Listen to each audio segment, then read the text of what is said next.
I fundamentally disagree with the idea that developers choose the level of density that people live at. It's the other way around. People people decide what density they want to live at, and developers serve them. And the way that it works is Oh, people come on. decide. Come on. Are you really saying people desperate to try and get any type of accommodation? We have an enormous housing crisis. People take what they get. Right, but they the reason that the land prices are high at Johnny Rowan and Docklands Tower is Mm-hmm. because and in that particular location.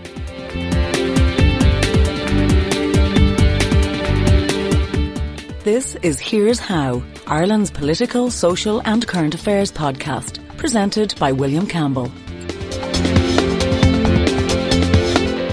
Thank you for downloading episode 138 for the 7th of July 2022. Hang on, William. Before you do your rant, we have to announce our summer special question and answer episode. How do people send in their questions? That's right. We're going to have listeners asking questions, and me and maybe you as well answering the questions. People can email them in. You can email a question very simply to podcast@here'show.ie.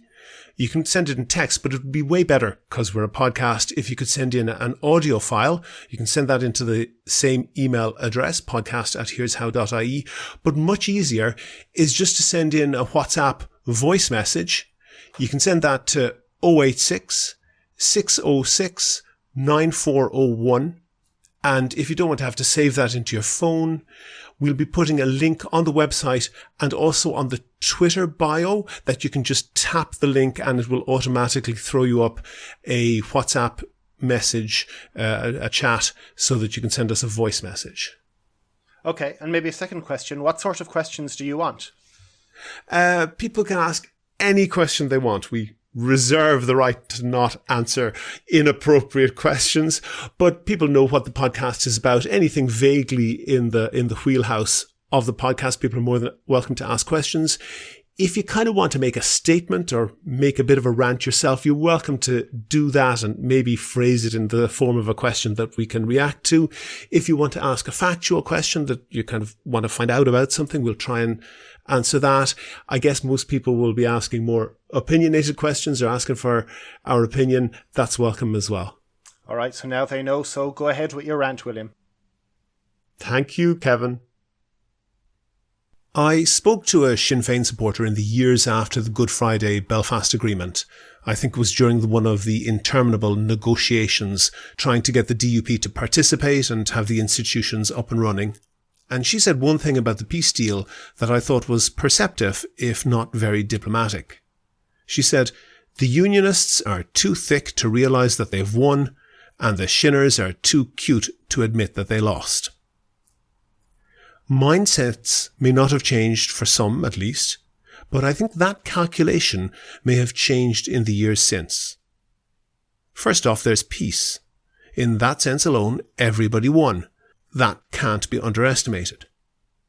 But secondly, the Unionists may have won the war, if you want to call it that, but the Nationalists may yet win the peace. Personally, I don't think that we will have a border poll in the next couple of years. Politics isn't just aligned for that, even if you have Sinn Féin in power on both sides of the border, which is an open question in itself. But I think it's certain we'll have a border poll in the next couple of decades. The pattern of political and demographic movement in the north just makes that inevitable. One outside factor, underestimated in my view, that could impact this in an unpredictable way is Scottish independence. The SNP have announced their intention to have a referendum in October next year, along with a sophisticated legal strategy to defeat the London Conservative government's determination to prevent it. That's almost a no-lose strategy. If the Tories don't fold immediately, they just demonstrate ever more clearly the case for independence. If you're against Scottish independence, you might point to the opinion polls that show support for independence marginally behind 49 to 51, much less than the margin of error, but still behind. If you were for independence, you might point out that during the last referendum campaign in 2014, that's when support for independence really took off, going from about 25% to 45%, making the current 49% a good starting position. If you're against, you could say that well might be dry now with opinion polarised. And if you're for, you could say Boris Johnson. If Scottish independence comes off, and that's a very big if, that would effectively leave Northern Unionists with nothing to be united with. Scottish independence would most likely have a bigger impact on the lives of people in Derry and Dublin than it would on the lives of people in Dover and Derby. That is a very big if, and we should be aware of it, but we can't sit around waiting for it to happen. Possibly a more important thing to pay attention to is the mess over Roe v. Wade being overturned in the US. If you haven't kept up, Roe v. Wade was a constitutional ruling from the US Supreme Court 50 years ago. Prior to that, abortion was legal in only a few states. The Roe v. Wade decision set aside all those laws at the stroke of a pen and said that abortion was protected by the constitutional right to privacy, making it entirely legal in all 50 states, regardless of the state law. Last month, the now Conservative-dominated court said, no, it isn't protected, so all those old laws that haven't been repealed and a bunch of new ones kick in, making abortion entirely illegal or so restricted as to be impossible in huge swathes of the US. That's obviously the opposite direction of travel to what has happened in our own country, and that's meaningful, I think. In 2016, the Citizens' Assembly about abortion was set up by Enda Kenny to produce recommendations on the topic. It's clear what he was doing. He was kicking the issue into the long grass because he thought it was politically toxic, and it was a convenient way to do nothing about it for a few years and be able to fob off any questions, sort of what Fianna Fáil did with corruption and tribunals. And it worked. Enda Kenny was out of office by the time the referendum came. The Citizens' Assembly, in case you don't know, gets 99 ordinary punters chosen at random to hear expert presentations on an issue, debate it themselves, and recommend a question that should be put to the wider electorate. Sounds good. Sounds democratic. Which is exactly what it was designed to do. To sound good in a government press release. To allow a minister to look into the camera and say that his government has taken action, and not to require them to actually do a thing. That was its purpose. The fact that it actually worked well was pure luck. Pure, dumb, blind luck. I'll give one small example of how it worked well. One of the issues that was floating around was to allow abortion only in the cases of rape and incest. That could sound like a good compromise. It's the sort of thing that would allow a minister to look into that camera and say, well, obviously we have to compromise, and I think that the government has struck a fair balance here. In a 2-minute interview, that's the sort of thing that governments can say and sound convincing. In fact, there are many countries who have laws just like this. But if you take time to sit down and think it through, you can see how stupid this idea would be. What threshold of proof would you use? Would a woman have to have made a complaint of rape to Gardaí? Clearly, it wouldn't be possible to wait until a verdict was handed down, but what if a not guilty verdict came later? Or what if the pregnancy, thought to be the result of rape, turned out later to be from consensual sex with the woman's partner? And would accused rapists in court be able to mount a defence of saying that the allegation was made only in order for the woman to access an abortion? Those issues, and dozens more that require thoughtful input, were sorted through by the Citizens' Assembly. And the result was that a coherent and reasoned proposal was put to the people, and it informed public debate.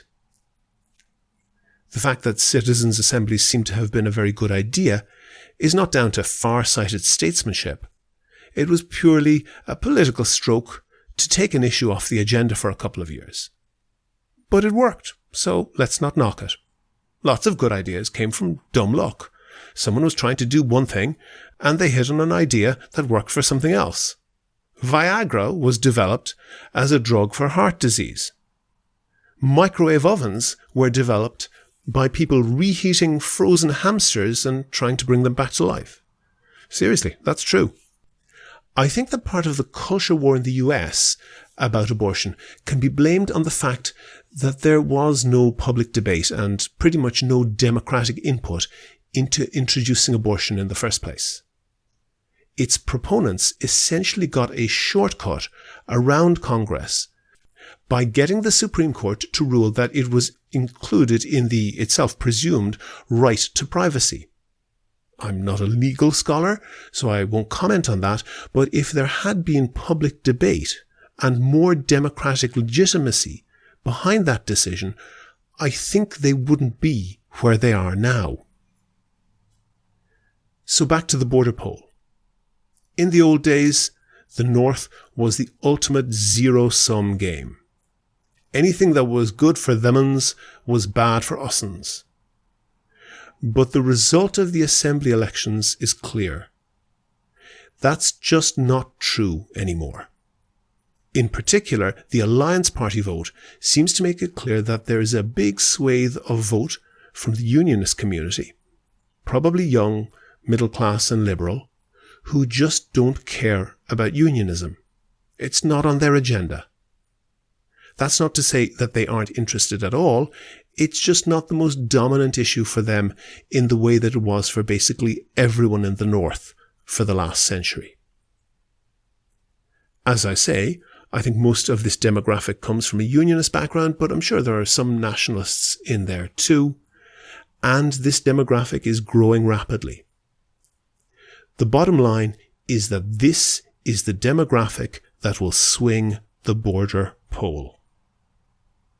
As I said, I think the border poll is coming, but not coming very soon, although there is a possibility it could be on us before we expect it, because events, dear boy, events. The worst possible thing that could happen would be to have a Brexit-style poll, with people voting having no clear understanding of what they're voting for, leaving one or even both sides aggrieved when the effects don't match what they expected on polling day.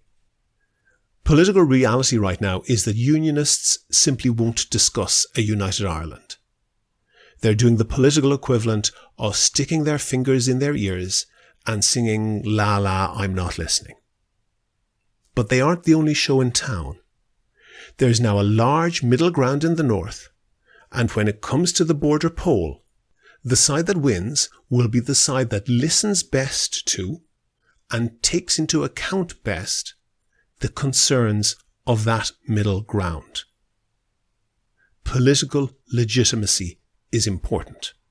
That will also vastly improve the sort of country that we all live in for decades, maybe centuries into the future.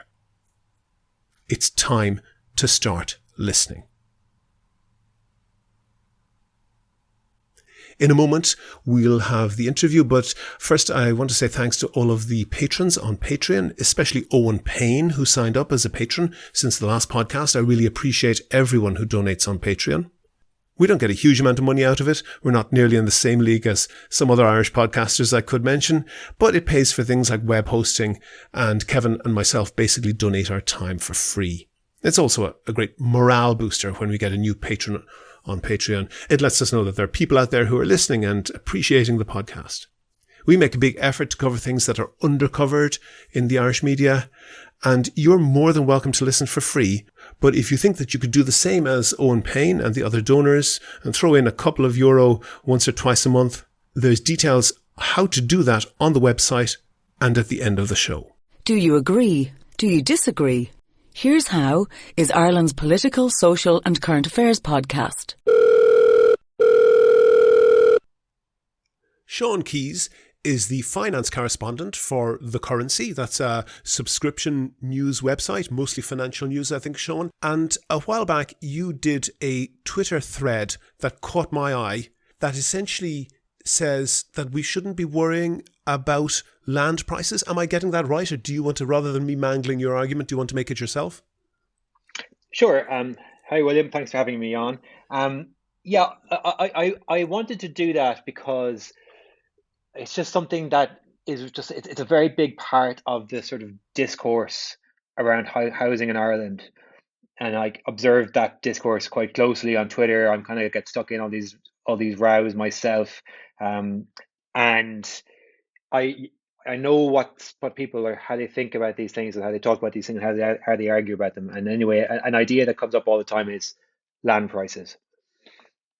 And it's an idea that like the debate on Twitter is broadly between kind of property developer types and their allies, what do you call it, fellow travelers, the economists, and I'm probably in that category. And then there's on the other side would be I guess planners and architects and people coming from that perspective. So they've kind of, the two groups are, they're in each side of the grate, and they've got the debate, and they've got a very different perspective on things. And this idea of land prices comes up a lot, particularly from the planner side. And I think that the planners, for the planners, land prices are a very big problem and a very big kind of constraint, because planners, I would say, I think it's fair to say, they try to kind of put a shape on the city. Mm-hmm. That's sort of how they see their job. And this, by the city, we mean Dublin mostly, but this has impact right around the country.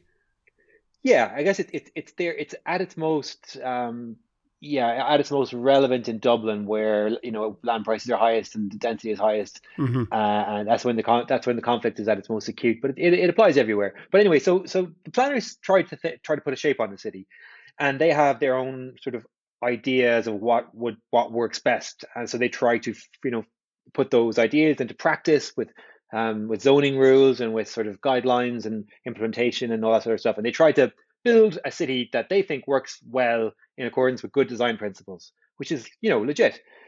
But so for those guys, so let's say they have an idea that a really nice urban form is the kind that you find in the city of Utrecht in Holland, or Freiburg in Germany, or Copenhagen or something. And that form might be a 7-story building around a courtyard where with some retail and cultural stuff, and those nice European cities that we're all familiar with. And so they might say, okay, we'd like that. We're going to zone something that kind of looks like that. And then in real life, they try to do it, and they run into this problem that the land price is really high. And that blows up the whole economics of this project, of this idea. Because it's like they had an idea that maybe they have a 6-story building and a scheme that would have 100 people per hectare, but the land cost is so high that it makes it impossible to deliver at that density. So for that reason, and for that sort of pattern repeats itself at all these different scales, at as I said, maybe these 6-story Freiburg style things, or in suburbs or whatever. This pattern of the planners trying to implement their plan in reality, and then running up against the kind of immovable object of high land prices, and that blowing up their plans. So for that reason, the planners, I think, are fixated on land prices and on how to solve the problem of high land prices, how to get land prices down so that they can basically enact their plans. If land prices were lower, then they would be able to do their Freiburgs and whatever else plans they might have. So I think that, I'm trying to not be, I'm on the other side of the fence to them. I'm trying to be fair to them. That's sort of how they see it. And I come from a totally different perspective. And I think that actually high land prices are good. And the reason that I think high land prices are good, like what are high land prices? Like that is, that means the land is in high demand. Means a lot of people want to live there. Why do people want to live in a place? Well, usually it's because there's loads of jobs around, so that workers can have a big choice of different employers. They can have short commutes to their jobs.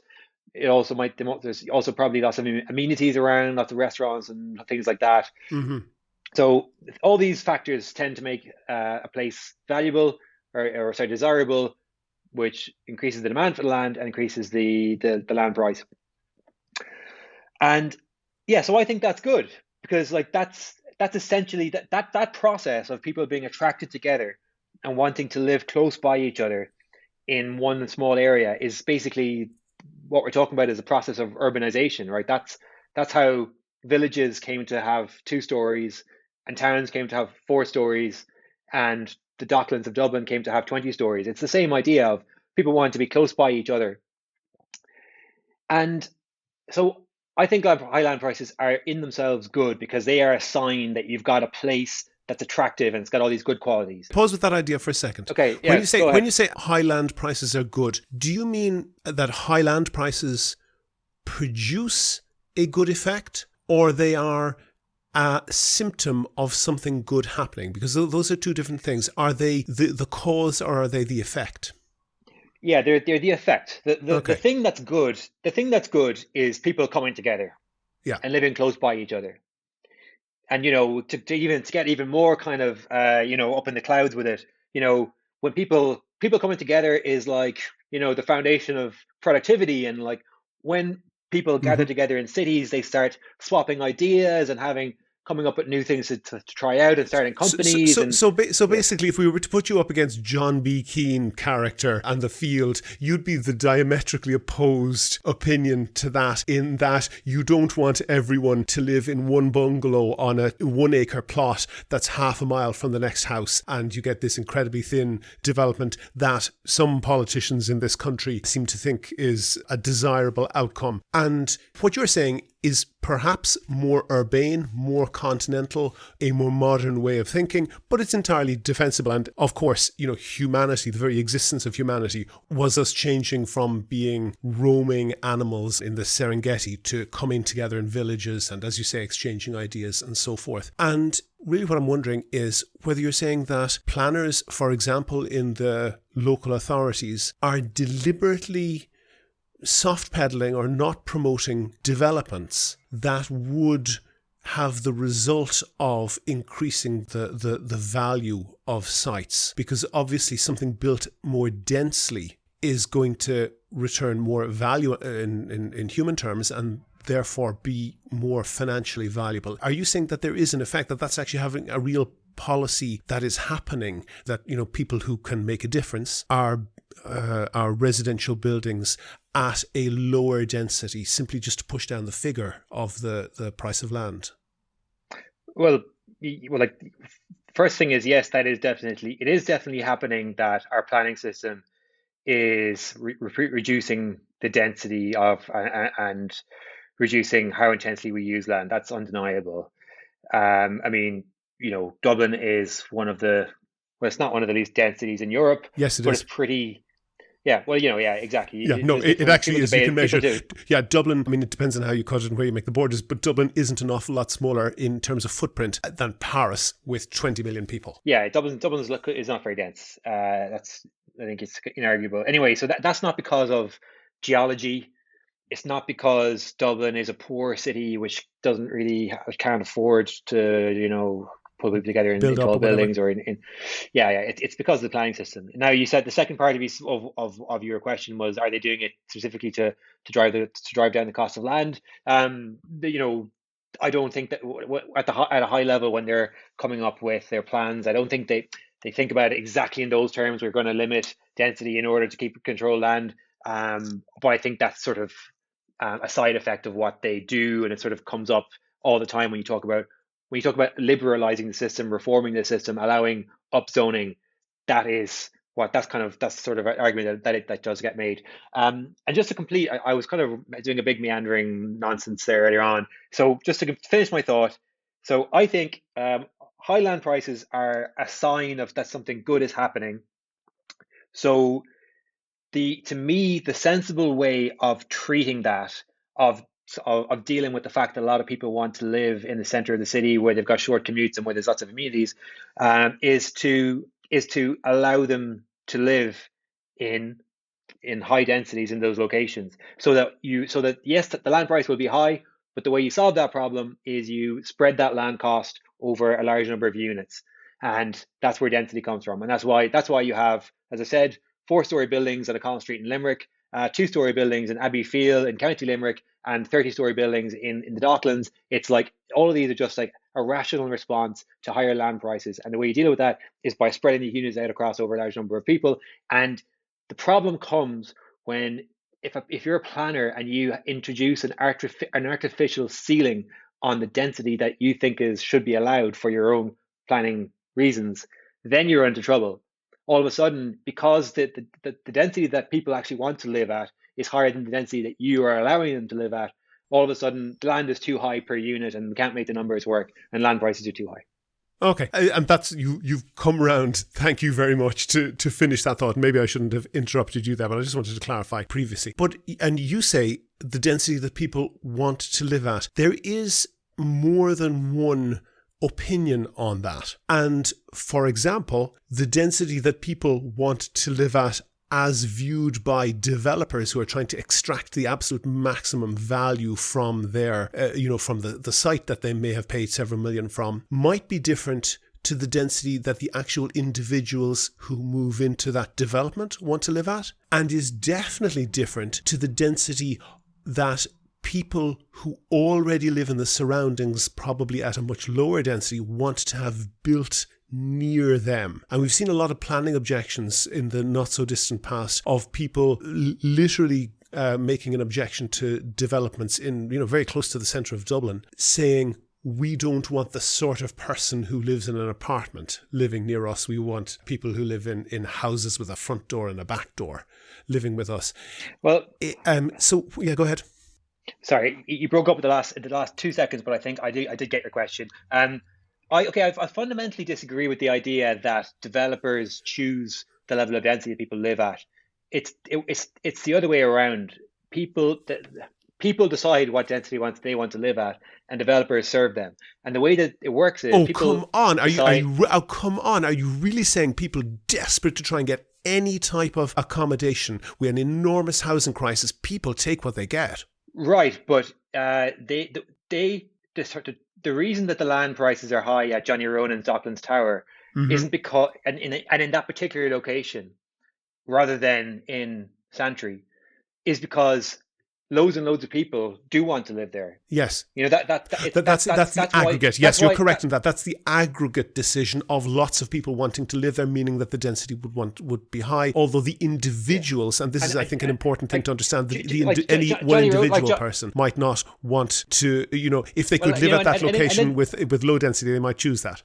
Well, an individual can do what they want, but I mean, Johnny Ronan doesn't get to decide, okay, I'm going to build a 10-story tower in Santry or a 30-story tower in Santry, and because I'm the powerful developer, that's where you the people must live.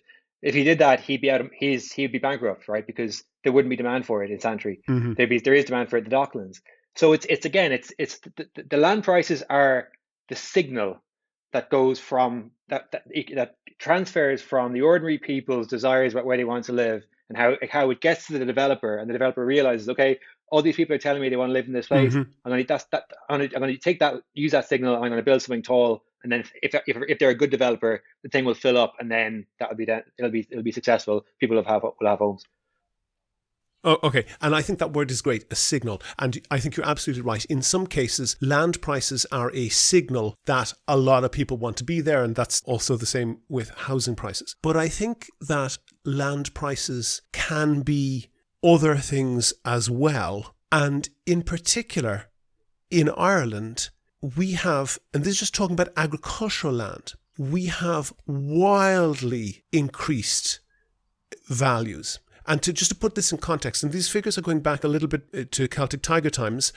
Prices went down after that. They've gone pretty much back up again since. So I don't think these are too wrong. Irish land, agricultural land, like for like, costs 4 times what agricultural land in Britain costs. And it costs 10 times what agricultural land in France costs. Now, okay, Britain has left the EU, France has not. So French and Irish farmers are producing goods that they're selling into the same single agricultural market, food market in the EU. But for some reason, Irish agricultural land is 10 times, is changing hands at 10 times the value of French agricultural land. And I would say that the reason for that is because the speculative value of the likelihood of that being rezoned for housing is being priced into the agricultural market land. And you can see that's kind of the proof of that when, for example, you see that in rocky Wicklow, agricultural land is vastly more expensive than it is in boggy Leitrim. The quality of the land from an agricultural point of view is pretty much the same,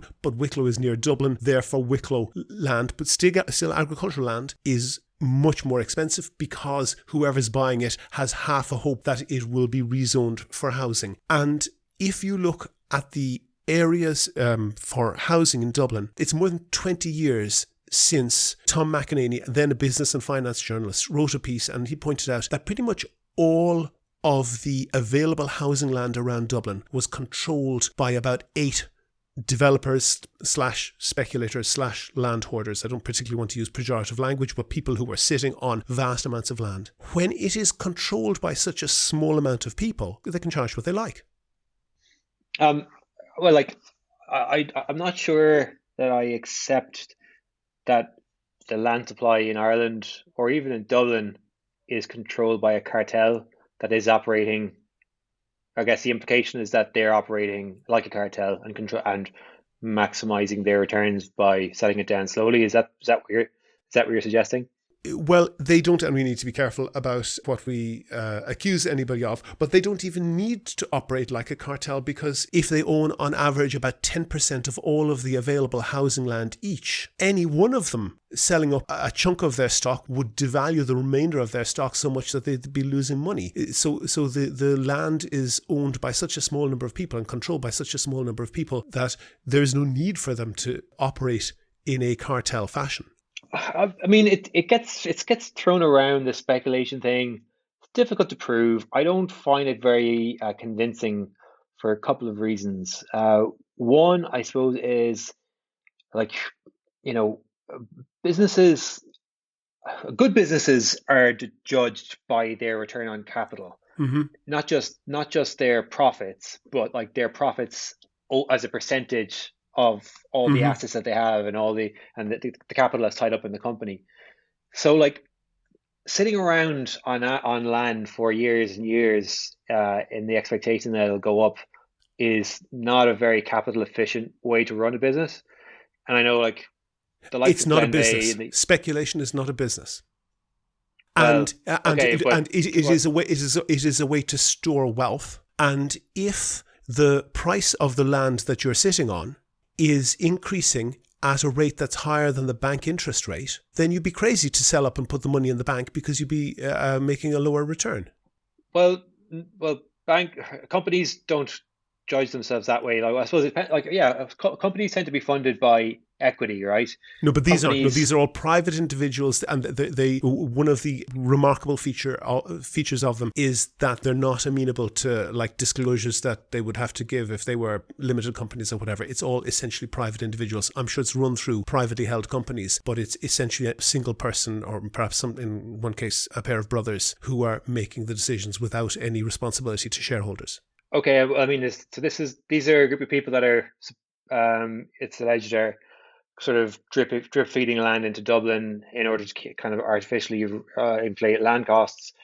So that's the agricultural land. Like, what about all the existing zone land in Dublin? What about all the land in the rest of the country which follow the same pattern?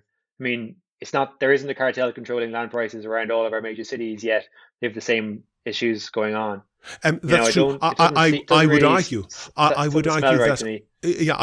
that one of the main problems, there are an awful lot of little cartels, are people, very small people essentially sitting on land that is quite unproductive. But I would argue that the essential problem in Ireland is that the totality of our tax base is essentially on economic activity, either on income tax or on VAT sales tax or on company profits and whatever. We have essentially no tax on property. If you or I were sitting in some places, particularly densely populated places in the US, you could expect to be paying more in property taxes than you would be paying in income tax every year.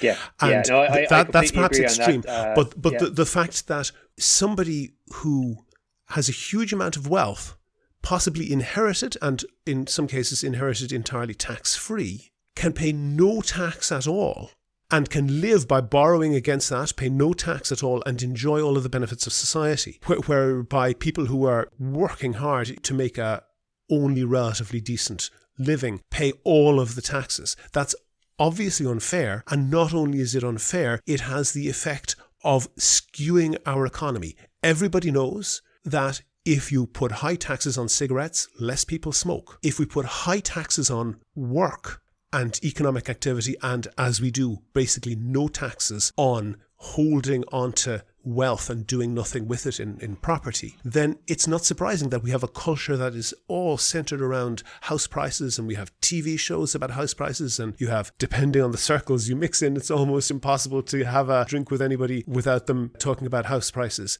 That's, in my view, the thing that needs to shift, and that would push land prices down, unquestionably. But the real thing where, and I think you got it right a lot in what you said in Twitter, but I think you weren't correct to identify, that price signal as anything other than a speedometer. If you broke the glass in your car and pushed the needle on the speedometer down, that wouldn't slow down your car. You have to hit the brakes to slow the car. It's purely an effect. Isn't that correct? So I think I am saying it's an effect, though, aren't I? I'm saying that the thing that's good is is that you've got really productive places with loads of employment and loads of workers and loads of amenities around, and that's the thing. And then the land prices are just sort of an effect of people being attracted to that place. So that's what I've been saying. I don't fully understand. That's true. I am saying that is one part of the signal that's coming out in land prices, but another part is that we have a huge amount of congestion in the property market, and people are storing wealth in property. Both large-scale property holders and also people at a very small scale are seeing it as a store of wealth, not a house to live in. And that gives it speculative value, which is having unbelievable effects socially, that you have people effectively living at home. We even call it that, living at home with their parents well into their 30s, putting off getting married, certainly putting off having children, because we're doing this crazy thing of protecting propertied wealth from all taxes. Yeah, no, I absolutely agree on that. And it's one of these ones, it's sort of disheartening. It's in the same way as with climate change. Like the economists figured out about 30 years ago or longer that, like, oh yeah, if you just impose a carbon tax, that would be a perfectly efficient way to solve climate change. We'll just do that. But like, yet no, there's no significant carbon taxes, or they're quite small. And it's one of these things that, even despite being quite an efficient and well thought through solution, property taxes, and especially land value taxes, are incredibly politically unpopular because you piss off a lot of people when you impose them. Yeah. Ireland is a country, I think I'm not sure if it's unique in Europe, but it's very much on its own in Europe in having very little property tax. Yeah. I think there's all these good reasons for it. I mean, another reason, it's a tax, like unlike labor or capital, it's a tax that can't be sort of avoided. Yes. If you tax land, there's nothing else. There's nothing that you can do except pay it. It doesn't distort your behavior in any way, so it's very efficient that way. And then, like, I think the single best argument for a land value tax, given the situation we face now, is it penalizes inefficient use of land. So all of these, whether they're your alleged land hoarders at the outskirts of Dublin City, or people sitting in big gardens, or 180,000 vacant dwellings in the country. Vacant dwellings in city centres, big gardens in Fox Rock, brownfield sites in the Docklands, all these inefficient golf courses, greyhound tracks, all these inefficient uses of land. Like, you don't get to waste good land when there's a land value tax. But it's all notional because it's never going to happen.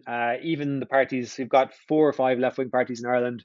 Not even our left-wing parties have the stomach to ask for one, so we might as well talk about anything, really. I guess that's possibly because one of their prominent TDs is strikingly a TD for Dunleary, one of the highest property value areas in the country. But what I essentially want to maybe just finally explore with you is the price of housing in Ireland has an enormous negative social effect, quite apart from the fact that it costs people a lot of money. The social effects are really, really negative. But there's a huge amount of muddled thinking, and no more than 1 or 2 clicks from your Twitter thread that we were talking about, you will find people saying, I pay X amount per month rent, but the bank won't give me a mortgage that would have the same repayments, and people essentially saying the bank should loosen up credit so that I could get more money and be able to buy a house with the amount of money that I could borrow. There's just an enormous amount of people who are essentially saying, put more cash, pump more money into the property market so that I can buy a house, without thinking the next step. If you're doing that for that person, you're doing it for everybody else, and you're inflating the prices, and there's not one extra person housed. Why are we so bad at thinking about this? Oh, it's I don't know. I think maybe my big theory of Ireland is that like the amount of change that our country has gone through in 40 years is like unnatural for an ordinary democracy. In terms of like social change in the 90s, and then basically like social change, population change, wealth, like cultural countries being introduced. Like, sorry, not that I'm against that, but anyway, my point is like the population has more than doubled since the 90s. Our wealth has gone from being one of the poorest in Europe to one of the richest. And I think all the institutions that we had, which worked okay for 70 years when the country was just sort of gradually shrinking and wasting away, they are having to kind of totally reimagine themselves, reform themselves. And it's just really hard to like on the fly come up with like, as a democracy, oh, okay, we've got to house these 50,000 people per year. We've got to build an extra 50%, 100% more houses in the country. Like getting good solutions to those problems takes decades. Places like the Netherlands, places like Austria, places like Germany, they've been grappling with these problems for a long time, and we've had to try to solve everything all at once, and it's taking time to work things through. That's my big theory. And we have politicians who make things like first-time buyer grants to literally pump more money into the market without a single extra house. Are you confident that this is all fools and no knaves, that there's not people there who are fully aware that they are enriching their friends when they do this? I'm sure like there's a lot of politicians are, like everywhere in the world, like politicians are responding to their own incentives and kind of doing things that will get them reelected. I try not to get too disappointed when that happens, even though, sometimes it results in bad policy, because like that's just democracy. And the hope isn't that they get the policy right every time.